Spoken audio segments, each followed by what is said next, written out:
नमस्कार, आप जुड़े हैं मुद्दे की बात में कृष्ण कौशिक के साथ। आज का मुद्दा हमारा है कुंभ। कुंभ जाने का जो भी सनातनी है उसका एक सपना है, वो भी कुंभ में जाकर श्रद्धा की डुबकी लगाए संगम घाट पर।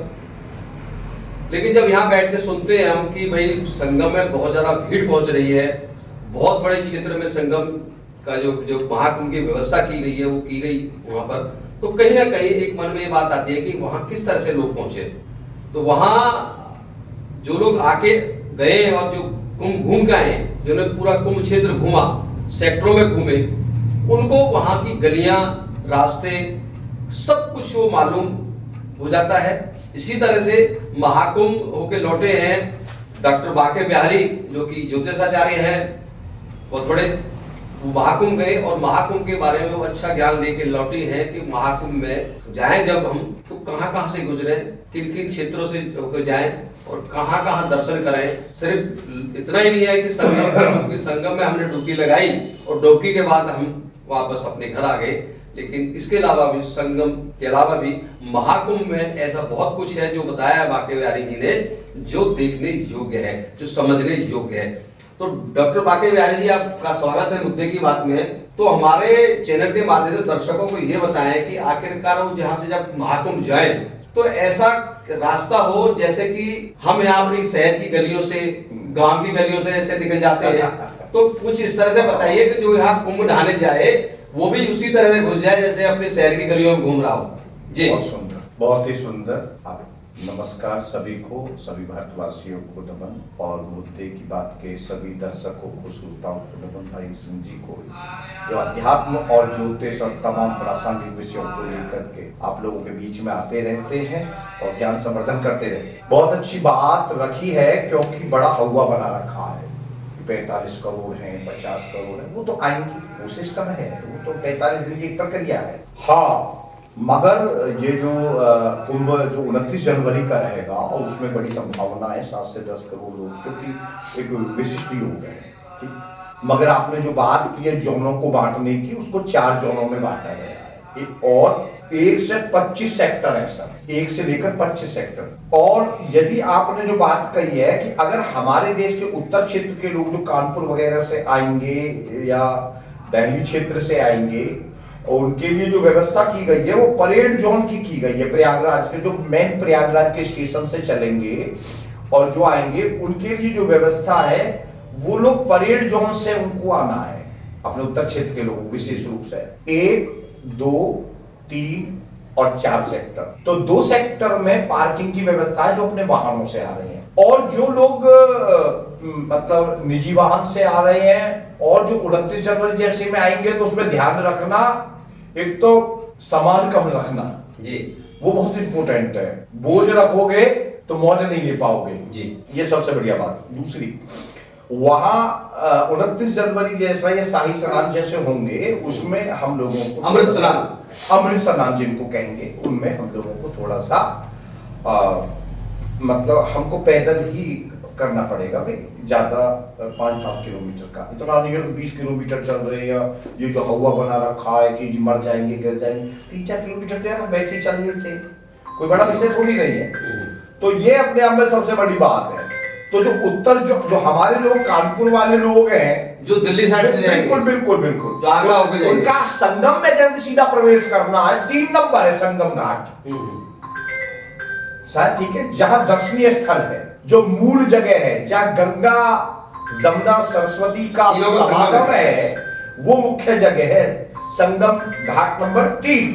और दूसरी बात यदि कहना चाहते हैं, जो लोग अपने लखनऊ, अवध, प्रतापगढ़, सुल्तानपुर की तरफ से आएंगे, ठीक है सर, उनके लिए जो है फाफा जोन है, पूर्व की बात कर रहे हैं। हाँ बिल्कुल, फाफा जोन, वो प्रवेश करेंगे सेक्टर 6, 7, 8, 9 एंड 10, ठीक। दूसरी बात, और जो लोग चित्रकूट की तरफ से आएंगे, महुआ की तरफ से आएंगे, बांदा की तरफ से आएंगे, मिर्जापुर की तरफ से आएंगे, वो एक बहुत बढ़िया सुंदर जगह है अरहल, जहां विदेशी ठहरे हुए हैं, सेक्टर 23, 24, 25, जहां पर बिल्कुल जो बड़े टॉप पोस्ट जो एरिया है, जो जहां 40,000 से लेकर लाख, 1.5 लाख तक का एक व्यवस्था है एक दिन का, वो बड़ी, उसमें तमाम प्रकार की व्यवस्थाएं उनको दी गई है। और एक और बहुत बढ़िया बात बताने जा रहे हैं, जो बनारस है, आजमगढ़ है, जौनपुर है, भदोही है, बिहार है, जो इधर का एरिया, पूरब का एरिया, वो सेक्टर जो झूसी है, झूसी, ये 4 जोन हो गए, फाफा जोन, अरहल जोन, झूसी जोन और परेड जोन, 4 जोनों से, ताकि किसी को कोई दिक्कत ना हो इस वीडियो के माध्यम से जब आप ये सुने, तो वो सेक्टर है 19, 20, 21, जो सबसे टॉप है 18, 19, 20, जहां पर भोजन की 24 घंटा व्यवस्था है। अच्छा। कोई भूखा नहीं मरेगा उस जगह पर। वहां पर बड़े बड़े महंत, मठाधीश, भागवत वक्ता, आचार्य, हमारे भाई जी का भी, शायद भैया जी का भी उधर, मेरे गुरु जी का भी 18 में, जहां पर मेरे गुरु जी का रोज का भोजन का व्यवस्था 2 करोड़ रुपए रोज की व्यवस्था है, बहुत बड़ा।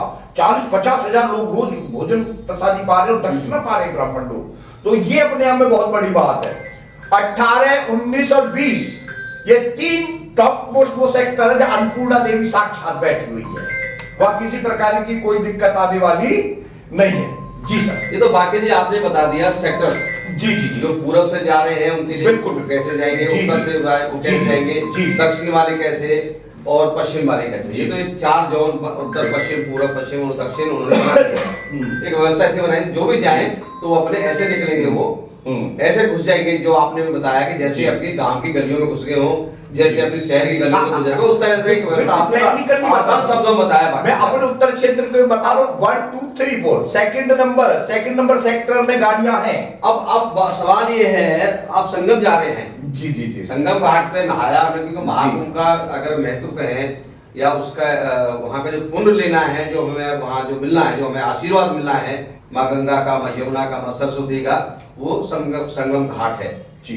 इसके अलावा ऐसा क्या है वहाँ पे जो दर्शक जाएं, क्योंकि जब यहाँ से जाएंगे करीब 700 किलोमीटर यहाँ से पड़ेगा दिल्ली से। जी जी जी। तो ऐसे दर्शनीय स्थल क्या है, ऐसे धार्मिक स्थल कौन से जो दर्शनीय नहीं है, बड़े पुण्यकारी हैं।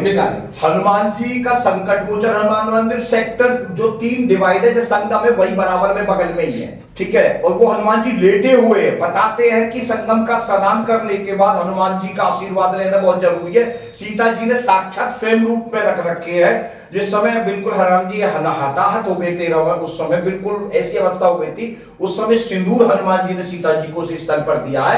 वो अपने आप में बड़ी पवित्र स्थली जगह, बड़ी शक्तिशाली जगह है हनुमान जी के लिए, जो हनुमान जी और सरयू मां संगम खुद उनको स्नान कराने के लिए आती है, वहां पर पूरा स्पष्ट जाता है। यानी कि संगम में डुबकी लगाने के बाद हनुमान जी के दर्शन करें, जो लेटे हुए हैं वहां पे। दूसरा सर वही की वही अक्षय वट है। अक्षय, मैं उस पत्ते को 6 साल पहले लाया था, जिस समय 16-17 में कुंभी माननीय योगी जी ने वो कुंभी को भी 6 साल के को महाकुंभ बना दिया था। वो पत्ता कल परसों मेरी पुस्तक में से निकला यथावत नहीं, अगर मैं किसी और पत्ता को रखो तो उसके 6 साल हो गए, वैसा का वैसा ही रखा है। अभी अक्षय वट बिल्कुल बिल्कुल करार बिंदे ने पदार बिंदम मुखार बिंदे विनिवेशेतम वटस्य पत्रस्य फुटेशयानम बालम मुकुंदम मनसाश्रम। वो अक्षय वट पे भगवान, उस पत्ते पर भगवान जब महाप्रलय के समय एकदम अंगूठा पी करके उसको उस समय उस अवस्था का वो अक्षय वट है, परम तपस्वी, वो भी वहीं पर है, वो अकबर के किले के अंदर है सर। तो अक्षय वट, चलो अकबर ने किला बनाया जब तो इंक्रोचमेंट, हाँ इंक्रोचमेंट, राइट, वो तो अक्षय वट जब था, तो अक्षय वट जी जी कितने वट होंगे ऐसे? आप एक ही सब मैंने एक ही देखा था। अच्छा। और बड़ा बहुत, और पाताल भैरवी भी है नीचे उसके अंदर, वहीं की वहीं देखेंगे, वो अपने आप में बहुत महत्वपूर्ण है। और अक्षय वट है अकबर का, बड़ा सुंदर अच्छा जो मतलब जो भी है उसके अलावा बहुत ही सुंदर भव्य है शिल्पकला की दृष्टि से मुगलकाली। अब तीसरी बात जो हम बताने जा रहे हैं, वेणी माधव का जो मंदिर है जी, वेणी माधव उस प्रयागराज के इष्ट देवता है। जैसे हमारे देवता, हमारे जो पथवारी मंदिर है, खेड़ा देवत है, ऐसे ही उस क्षेत्र की रक्षा करने वाले महाप्रयागराज जी, गंगा जमुना सरस्वती को एक काल में पूरे एक राक्षस ने पी लिया था, तो उस समय प्रार्थना की गई थी, हाहाकार मच गया, तो देवताओं ने तो भगवान विष्णु वेणु माधव के रूप में आकर उसका वध किया था। उस समय प्रयागराज महासंगम का उद्धार हुआ, और वहीं पर ही वेणु माधव जी का बहुत श्रेष्ठ 12 हाथों के भगवान है, और वो साक्षात स्वरूप के अंदर है भगवान वेणु माधव, स्वयं वहां के इष्ट हैं, उनके दर्शन परम आवश्यक है। और एक नागवासुकी मंदिर है सर, जो समय कुंभ काल के समय में जो वो मंथन हुआ था मदराचल वगैरह का, और बेचारे वो जो नाग देवता थे वो आराम विश्राम किया है।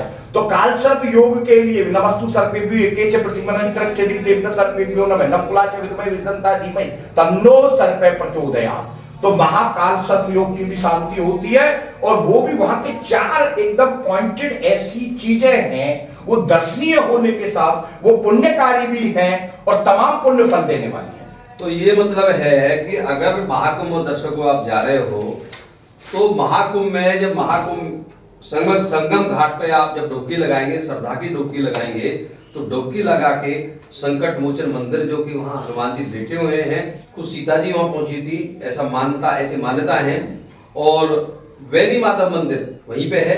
और अभी जो अकबर का किला बन गया है, अकबर वहाँ इंक्रोचमेंट हुआ, अक्षय वट है, तो वहाँ अक्षय वट है, और सेक्टर 3 में ये सारी अक्षय वट है।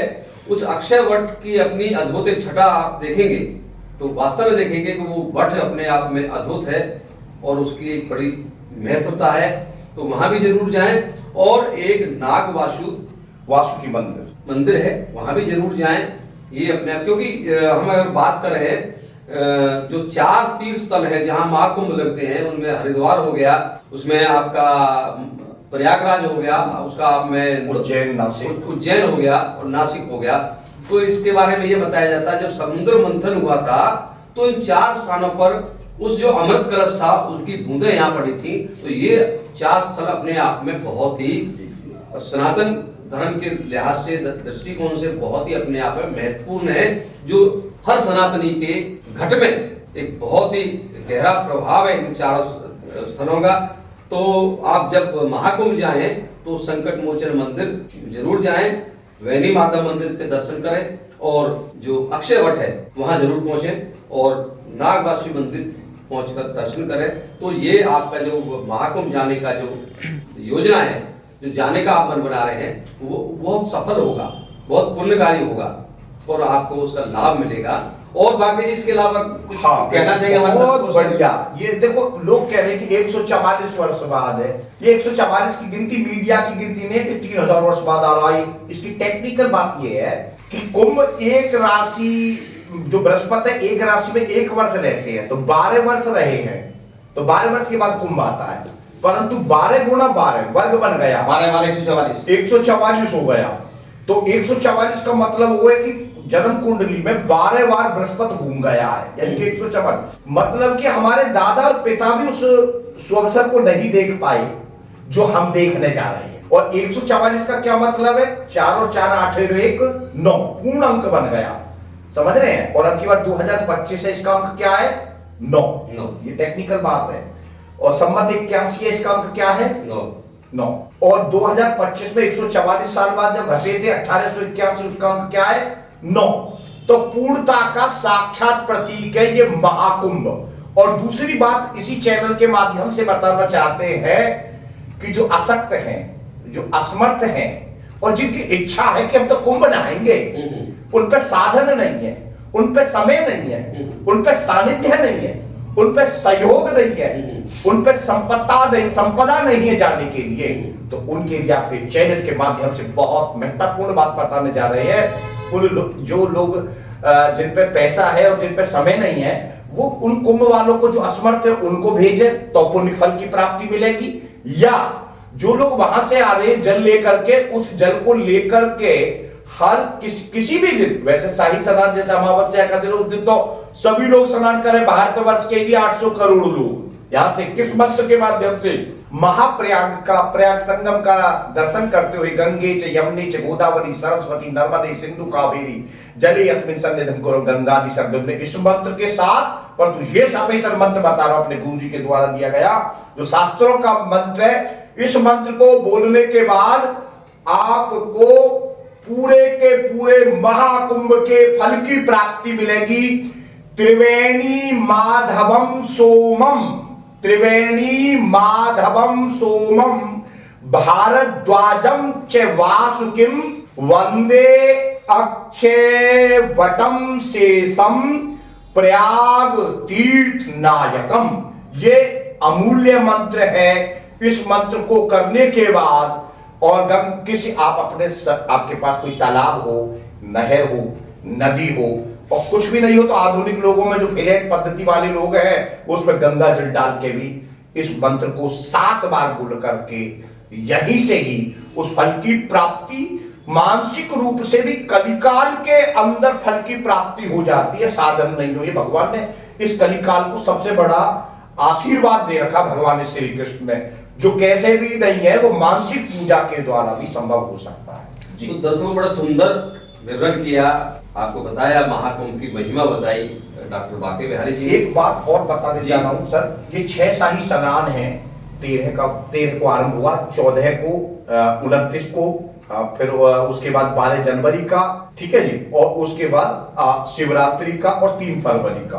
पर 3 फरवरी के बाद एक और स्नान है जो शास्त्र के द्वारा है, उसका वो 5 फरवरी का, जिसको भानु सप्तमी कहते हैं। यदि किसी को कोर्ट कचहरी की समस्या चल रही हो, या अपयश फैल रहा हो, या किसी पर कलंक इत्यादि लग रहा हो, या कोई राजदंड की स्थिति हो, तो वो 5 फरवरी को भानु सप्तमी के दिन भी स्नान करके महान पुण्य फल की प्राप्ति मैं आपके चैनल से बता रहा हूं। इस योग को किसी को नहीं, कम लोगों को पता है, बहुत कम लोगों को पता है। और जो 29 जनवरी को जाना चाहते हैं, देख मैं आपके यहां से कहना चाह रहा हूं, 29 जनवरी कोई ऐसा क्यों है कि 7-8 करोड़ लोग आ रहे हैं? क्यों?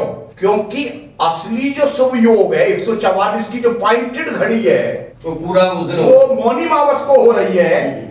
क्योंकि वृष राशि गते जीवे मकरे चंद्राभास करऊ अमावस्याम तदा योगे कुंभ्याकस्त तीर्थ नायक है।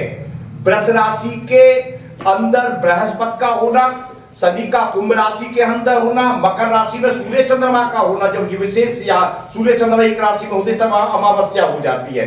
तो उस महान योग में ये पड़ती है मौनी मावस। और इस मौनी मावस का महत्वपूर्ण पॉइंट ही ये है कि प्रयाग का सबसे बड़ा आनंद केवल अमावस्या के दिन इसी समय आने की सबसे ज्यादा पुण्यकारी है। धन्यवाद बाके जी, आपने बड़े विस्तार से बताया। दर्शकों, आप महाकुंभ 144 वर्ष बाद ये आया है मौका।